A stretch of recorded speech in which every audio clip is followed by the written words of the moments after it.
लेकिन दूसरा पहलवान शतक चौकस पूरी के अटैक को नाकाम किया और समोर लेने की कोशिश फिलिप ऑस्टिन के पहलवान द्वारा अच्छा काउंटर किया गया और पॉइंट प्राप्त किए गए।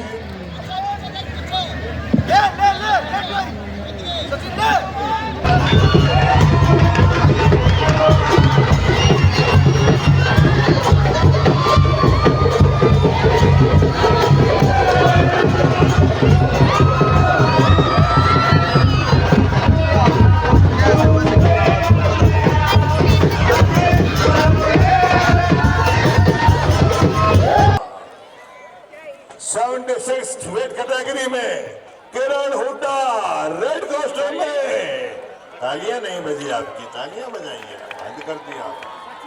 और उनका के लिए आन शान गदा माननीय मुख्यमंत्री महोदय को दी जा रही रेड कॉस्ट्यूम में। और पुरुष वर्ग में अपने जोहर दिखाने के लिए हरियाणा कुश्ती दंगल में तैयार है अर्जुन फ्रॉम रोहतक। जी हाँ, अर्जुन महाभारत की ये पावन धरा कुरुक्षेत्र, इसमें अर्जुन का नाम आते ही हमें वो भटिंडू ओलंपियन है, 10 साल तक भारत के सी रहे हैं अर्जुन। अच्छा मुकाबला दोनों ही पहलवान अंतर्राष्ट्रीय सदर की, एक world cadet medal gold medalist, ये बहुत ही अच्छा अटैक, कितनी अच्छी बगंडू करते हुए 2 अंक हासिल किए और इसी के साथ स्कोर हुआ 0 और 4।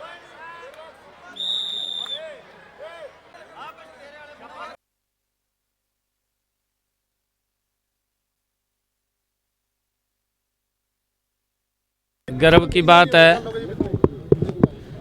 कि हरियाणा कुश्ती दंगल अंतर्राष्ट्रीय गीता जयंती महोत्सव के इस अंतिम दिन के कार्यक्रम में हमारे जो खिलाड़ी हैं पिछले 3 दिनों से अलग अलग स्थानों के ऊपर पूरे हरियाणा प्रदेश के अंदर ये गेम्स चल रहे थे। आज उसका समापन था।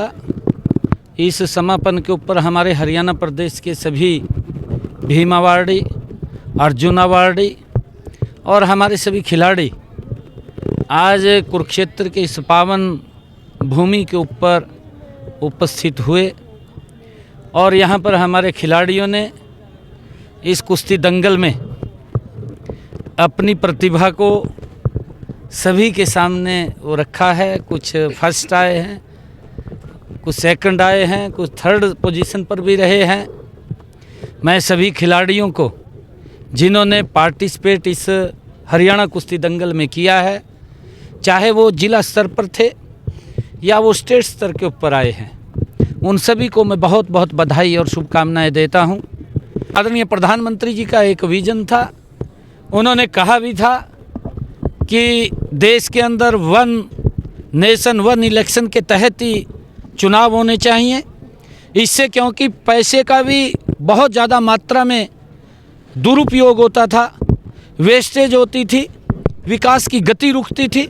और विकास की गति इसलिए रुकती थी क्योंकि हर 3-4 महीने के बाद कहीं ना कहीं चुनाव होते थे। कभी पंचायत के चुनाव, कभी नगर पालिकाओं के चुनाव, कभी विधानसभाओं के चुनाव, कभी लोकसभाओं के चुनाव, कभी और कोई चुनाव आ जाता था। तो इससे आचार संहिता के कारण विकास की गति रुकती थी, पैसा ज़्यादा खर्च होता था। परंतु आदरणीय प्रधानमंत्री जी का जो ये विज़न है, ये स्वागत योग्य है। मैं प्रधानमंत्री जी के इस फैसले की भूरी प्रशंसा करता हूँ कि उन्होंने 1 इलेक्शन और 1 नेशन 1 इलेक्शन को जो मंजूरी दी है, उससे देश का खर्चा भी बचेगा, देश विकास की गति पर तेज़ी से आगे बढ़ेगा और आम लोगों को भी उसका आम जन को लाभ होगा। कांग्रेस का झाड़ डूबता जा रहा है, कोई भी मुद्दा नहीं था जब से, क्योंकि महात्मा गांधी जी ने कहा था आज़ादी के बाद कि इस कांग्रेस को ख़त्म कर देना चाहिए, परंतु उनके कुछ अपने हेतु थे, उनके नेताओं के हेतु थे और उसके कारण से वो कांग्रेस जब सभी लोगों ने मिलकर के इस आज़ादी की लड़ाई के अंदर अपनी भूमिका अदा की थी, बहुत सारे ऐसे क्रांतिकारी वीर थे जिन्होंने इस देश की आज़ादी में अपने आप को न्यौछावर किया है। और उसके बाद उसका लाभ लेने के लिए कांग्रेस के कुछ लोगों ने कुछ नेताओं ने इसको जिंदा रखा, परंतु जो उनकी कार्यप्रणाली थी वो कार्यप्रणाली इस देश को नुकसान की तरफ ले जाती दिखाई दी और लगातार भ्रष्टाचार में डूबती हुई ये कांग्रेस पार्टी, क्योंकि उन्होंने अपने स्वार्थ के लिए इसको जिंदा रखा। परंतु आज देश समझ चुका है और जब देश समझा है तो वो ऑटोमेटिक बाहर हो रहे हैं, समाप्त हो रही है, किसी के कहने की आवश्यकता नहीं है। दोनों एक दूसरे को बयान को लेकर कांग्रेस के देखिए, मुद्दा नहीं है कोई।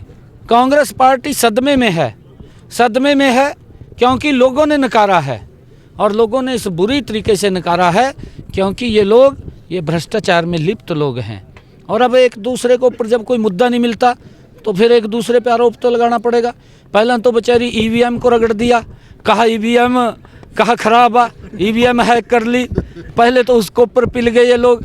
जब उनको दिखा भी इसमें तो कोई हमारा बटने वाला कुछ नहीं है, फिर उन्होंने एक दूसरे पर आरोप लगाने शुरू कर दिए, ये भी तो कपड़े भी पाड़ेंगे।